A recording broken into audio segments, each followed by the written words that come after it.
Célia contemplait ses mollets qui jaillissaient des replis de son jean, et sa culotte Félix le chat retroussée à ses chevilles. Elle se fit la réflexion qu'elle ressemblerait bientôt au Yéti. Ça faisait des jours qu'elle ne s'était pas épilée. Son emploi du temps ne lui permettait plus. Elle passait de plus en plus fréquemment ses nuits à l'hôpital, et les rares fois où elle rentrait chez elle, elle était beaucoup trop exténuée pour prendre soin d'elle.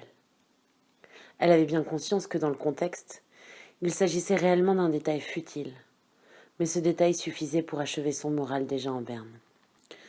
Pas facile de voir les gens mourir, même quand cela fait prétendument partie de votre métier. La mort, on ne s'y habitue jamais vraiment, comme les poils sur les jambes des femmes. Elle, la féministe acharnée, avait un peu honte de cette pensée. Toute sa vie, elle avait lutté pour être l'égale des hommes, et entre sa carrière de médecin et ses titres de championne de taekwondo, elle avait plutôt bien réussi. Mais voilà, elle avait conservé cette ultime manie. Pour elle, il était inenvisageable de s'exhiber à la plage sans passer au préalable par la case salle de bain et avoir éradiqué toute pilosité. C'était injuste. Les hommes, eux, n'avaient pas besoin de se plier à cette norme sociale. Quand on leur proposait d'aller à la piscine ou au sauna à l'improviste, jamais ces messieurs ne connaissaient d'embarras. Non, eux, ils pouvaient aller se baigner directement sans se préoccuper du regard d'autrui.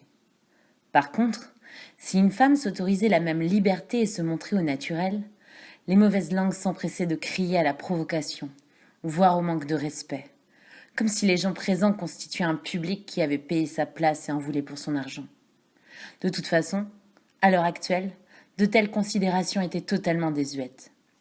Harassée par la charge de travail et déprimée par les derniers décès, Célia ne comprenait pas comment elle faisait pour encore se soucier de ses poils. Elle repensait à ce pauvre type, à peine 50 ans, sans l'ombre d'un antécédent, qui, la larme à l'œil, lui avait demandé juste avant qu'elle ne le plonge dans le coma. « C'est comme ça que je vais mourir ? Sans voir mes enfants et ma femme une dernière fois ? C'est donc à ça que mes derniers instants vont ressembler ?» Célia aurait voulu lui répondre. « Mais non, monsieur, vous n'allez pas mourir, on va vous sauver. » Mais voilà, rien n'était moins sûr. Alors elle a contenu ses propres larmes, déglutit sa salive avec peine parce qu'elle avait l'impression que quelqu'un s'amusait à la torturer en faisant des nœuds avec son œsophage. Elle s'était retenue tant qu'elle avait pu. Puis quand elle eut fini de s'acquitter de ses tâches, elle s'était rendue aux toilettes en évitant tous les regards qui posaient sur elle.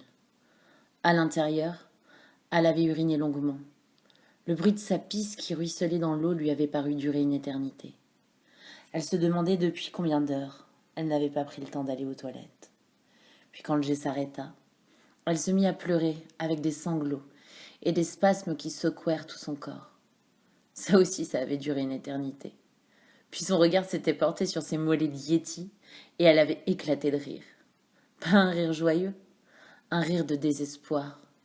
Un rire qui représente le seul recours lorsque le monde dans lequel vous vivez n'a plus réellement de sens et que tout s'écroule. Le monde était devenu fou. Le manque de masques se faisait cruellement sentir, et ces enfoirés du gouvernement qui en minimisaient l'utilité pour dissimuler leur incompétence. Ils n'avaient pas eu la présence d'esprit de prévoir un stock suffisant. Puis le soir, à 20h, tous ces connards qui gueulaient à leurs fenêtres pour soi-disant soutenir le personnel soignant. On aurait dit que ces demeurés se croyaient au jeu du cirque, que la situation les excitait, qu'ils transposaient l'enthousiasme d'ordinaire réservé au foot à un autre spectacle, beaucoup plus morbide celui-ci. Qu'ils aillent tous se faire foutre. Célia n'en voulait pas de leur foutue reconnaissance. Elle ne voulait pas être un héros. Elle avait fait médecine pour sauver des vies. Un peu aussi pour le prestige et rendre fiers ses parents. Mais certainement pas pour y laisser sa peau. En ce moment, elle aurait donné cher pour exercer une autre profession. Un boulot qui ne sert à rien, comme avocat fiscaliste ou directeur de publicité pour une marque de soda. Là, elle aurait pu rester chez elle, au pire faire du télétravail. La plupart du temps, la connexion aurait planté, et le temps qu'elle soit rétablie, elle aurait passé sa vie au pieu, à regarder des trucs cons à la télé, avec un bon verre de vin chaud et une couverture sur les épaules. Et aucun connard ne lui aurait glissé un mot sur son pare-brise. Votre métier au contact des malades nous met tous en danger. Aussi, nous vous demandons d'aller vivre ailleurs le temps de l'épidémie. Cet enfoiré avait conclu son message par « Ceci est le premier avertissement ». sous-entendant qu'il y en aurait au moins un autre avant que d'éventuelles menaces soient mises à exécution. Et ce délai avait rassuré Célia. Un premier avertissement. Elle pouvait souffler un peu. Ce problème n'était pas encore trop sérieux. Elle pouvait le mettre de côté pour l'instant, et elle ressentait de la honte à cette pensée. D'ordinaire, elle serait rentrée dans une rage folle, parce que Célia n'était pas du genre à se laisser marcher sur les pieds. Elle aurait porté plainte ou mené une enquête de voisinage pour démasquer le coupable et aller le voir en personne. Cet enfoiré aurait trouvé à qui parler. Mais là, elle ne s'en sentait même pas la force. Toujours ce satané sentiment d'impuissance, le même qu'elle ressent à chaque nouveau décès. Sa respiration haletante et le claquement de ses pas sur le sol représentaient les seuls bruits que percevait Célia. Ils constituaient une rumeur qui enflait sans cesse, lui donnant l'impression que sa boîte crânienne devenait la caisse de résonance d'un tam-tam utilisé au cours d'un rituel vaudou. L'esprit enfiévré, elle courait depuis des heures dans les couloirs de l'hôpital. Elle passait indifféremment d'un décor à un autre sans aucune transition. Le service de réanimation succédait au service d'imagerie, puis laissait lui-même la place à un bloc opératoire, rapidement substitué par un quai de réception de matériel médical. Parfois, elle passait à proximité de lits de réserve, laissés à l'abandon dans les couloirs de l'hôpital. Puis elle se retrouvait l'instant d'après à côté d'un chariot élévateur. Malgré tous ses efforts, elle ne parvenait pas à leur échapper. Ils étaient toujours là, à ses trousses, prêts à les dévorer. Elle avait l'impression qu'ils adhéraient à son corps. Ils s'accrochaient à elle. Ils ne voulaient pas se rendre à l'évidence, accepter leur mort. Ils voulaient encore s'en payer une tranche. Elle était jeune, belle, d'ordinaire pleine de vitalité. Mais là, même au bout du rouleau, elle symbolisait une irrésistible réserve d'énergie pour toutes ces âmes tourmentées. Ils étaient des condensés de frustration, chargés de déceptions, de projets avortés, du manque de n'avoir pu dire adieu à leurs proches. Ils n'étaient plus humains, juste des silhouettes éthériques, des bustes dépourvus de jambes qui émanaient du néant, avec leurs bras osseux, exagérément longs et se terminant par des doigts sans fin. Des serres d'oiseaux de proie qui lacéraient sa chair et son âme. Ils avaient arraché ses vêtements, et à présent elle traversait le restaurant du personnel, totalement nue. Et disséminés dans la grande salle, des yeux écarlates noyés dans une épaisse brume toxique l'observaient. Des regards libidineux et lubriques. Aussi incongru que cela puisse paraître, ces êtres fraîchement décédés pensaient au sexe. Ça les obsédait même. Elle sentait leurs doigts traîner sur son corps, leurs attouchements se faisaient de plus en plus malsains. Certains tentaient même de s'introduire en elle. Ils ne voulaient pas faire l'amour, ils voulaient lui faire du mal, assouvir leur soif de sexe une dernière fois, et lui faire payer en même temps le fait d'être mort et qu'elle, cette infâme salope, soit encore en vie. Elle les supplia et cria à plein poumon. « Laissez-moi! Je suis désolée que vous soyez mort! J'ai fait tout ce qui était en mon pouvoir pour vous sauver! Pitié !» Et elle se réveilla d'un bond. Elle était chez elle, dans son lit, trempée d'une sueur froide qui sentait le désinfectant hospitalier. Comme si Célia avait ramené l'odeur de son rêve. « Putain, ce qu'il est bon, cet air !» se disait Célia en fumant sa clope dans les escaliers de secours. Après des heures de travail, elle s'octroyait enfin une pause. Seule dans ce nouveau silence qui s'était emparé de la ville. Fini les bruits des respirateurs, les râles des patients à l'agonie, le stress dans la voix des collègues. Le calme, enfin. Et elle repensait à la veille, la façon dont elle avait fait l'amour avec Aurélien. Enfin, le terme « faire l'amour » n'était pas du tout approprié. Ça faisait plusieurs jours qu'il était distant, qu'il ne l'embrassait plus, et maintenant c'était évident. Lui aussi avait peur d'attraper la maladie. Alors Célia avait senti la rage, mais aussi le désir monter dans ses entrailles. Elle a coincé Aurélien dans la salle de bain contre le sèche-serviette. Elle a écrasé sa poitrine contre le torse de son compagnon. Puis elle a frotté son pubis contre son sexe. Et avec ses lèvres, elle a cherché sa bouche, mais ce salaud a détourné la tête. Tremblant d'embarras, il a dit « Laisse tomber, Célia, passe-toi, je suis crevée. » Et Célia a répondu « Tu ne veux même pas m'embrasser ?» Et la gêne d'Aurélien est devenue presque palpable. Célia a saisi les revers de sa veste comme ceux d'un judogi. Et l'instant d'après, Aurélien était allongé sur le carrelage. « T'inquiète, mon chéri, ça ne s'attrape pas comme ça, » dit Célia, en déboutonnant son pantalon. Puis elle l'a retiré sans ménagement. Malgré les contestations d'Aurélien, elle a enfourné son sexe dans sa bouche. Il a gémi, puis s'est laissé sucer. pendant que Célia tenait le membre d'Aurélien et de la main de gauche, sa droite fouillait dans l'armoire. Quand elle a redressé la tête, elle portait un masque chirurgical sur le visage. « Comme ça, tu ne risques rien, a-t-elle déclaré à Aurélien. Puis elle s'est placée au-dessus de lui, tout en plaçant ses doigts sur la gorge de son amant, et elle a retiré son propre pantalon avec son autre main. Elle a enfourché Aurélien, et avant de s'empaler sur son sexe, elle a pris soin de le branler, parce que ce fumier commençait à débander. Ensuite, elle l'a baisé, sauvagement. La main sur la trachée de son compagnon, elle l'a baisé en le foudroyant du regard. Ses yeux à lui étaient envahis par la peur et l'incrédulité. Jamais il ne l'avait vue ainsi. Entre l'éclairage froid du néon et le masque que portait Célia, Aurélien se serait cru dans un bloc opératoire.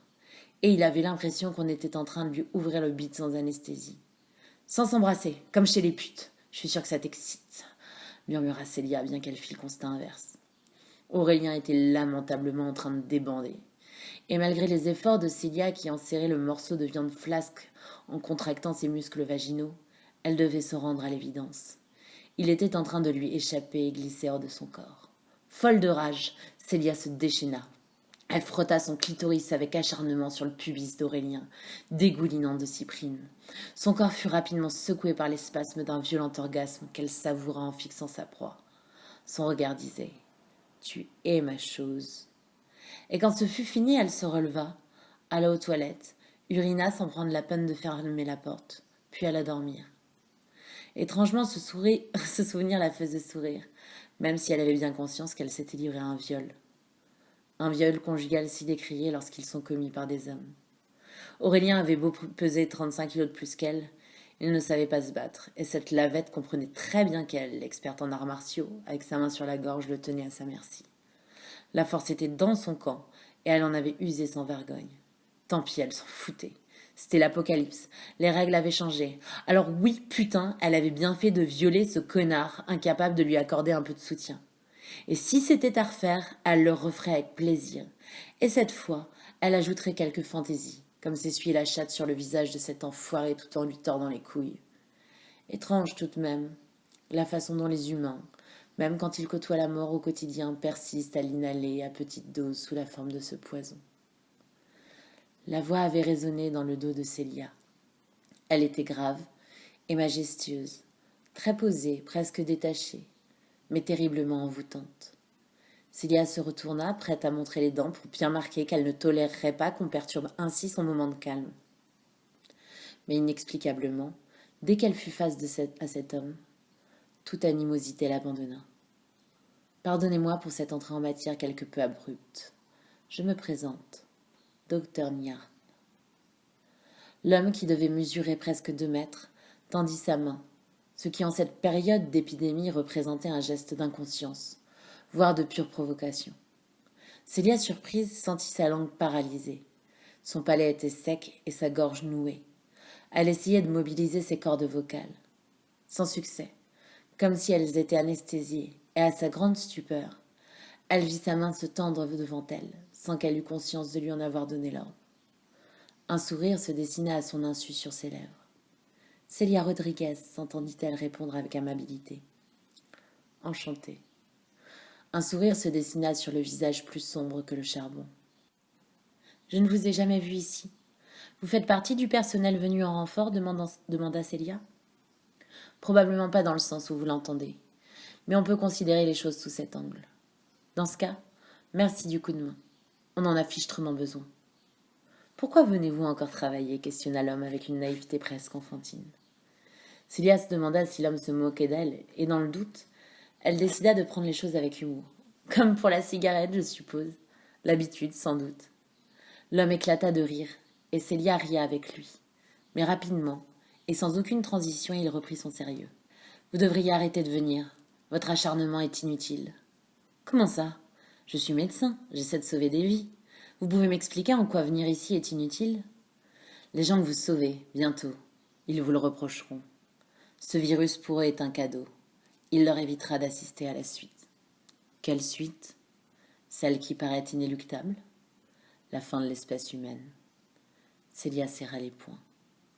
Je conçois que ce soit difficile à admettre, mais les catastrophes naturelles, les virus, les conflits armés, Le terrorisme, le réchauffement climatique, tout converge vers la même conclusion.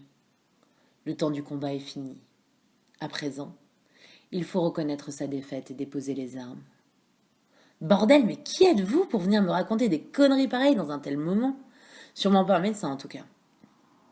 Je l'ai pourtant été jadis. J'ai été aussi beaucoup d'autres choses. Et ce n'est pas la première, et certainement pas la dernière fois que je verrai mourir une civilisation. Putain, cria Célia en regardant le ciel. Putain, Dieu, tu fais quoi là à m'envoyer cette illuminée en pleine crise? Je crois pas en toi, mais ouais, tu dois exister et t'as décidé de te foutre de ma gueule. Ouais, tu veux te payer ma tête, enfoiré de patriarche de mes deux ovaires. Votre réaction est légitime, mais tout cela vous dépasse. Partez, profitez des jours, des mois, des années qui vous restent. Ici, il n'y a plus rien à faire. Plus rien qui n'ait du sens, du moins. Ouvrez les yeux, ne serait-ce qu'un instant, et vous en serez convaincu. La scène que vous avez vécue dans le restaurant du personnel, sachez qu'elle est beaucoup plus réelle que vous ne le pensez. Probablement plus réelle que tout ce qui nous entoure en cet instant. Que vous les sauviez ou les laissiez mourir, ces gens vous en voudront autant. Quelle scène? De quoi vous parlez? De ce que vous appelez votre rêve? Mais putain, j'ai raconté ça à personne, comment vous savez? Une lueur fugitive empreinte de froideur et de compassion traversa le regard de l'homme. Ses yeux étaient aussi noirs que sa peau, et même peut-être davantage. Il prononça ces derniers mots. Bon courage à vous si vous restez. Mais je suis sûre que vous ferez le bon choix. J'ai toujours admiré votre intelligence, et c'est sans doute pour cela que j'éprouve pour vous une certaine sympathie. Du moins, ce qui s'en rapproche le plus pour un être comme moi. Même l'intérieur de sa bouche était noir. Il fallait se rendre à l'évidence, il n'était pas humain. L'homme tourna le dos et commença à s'éloigner.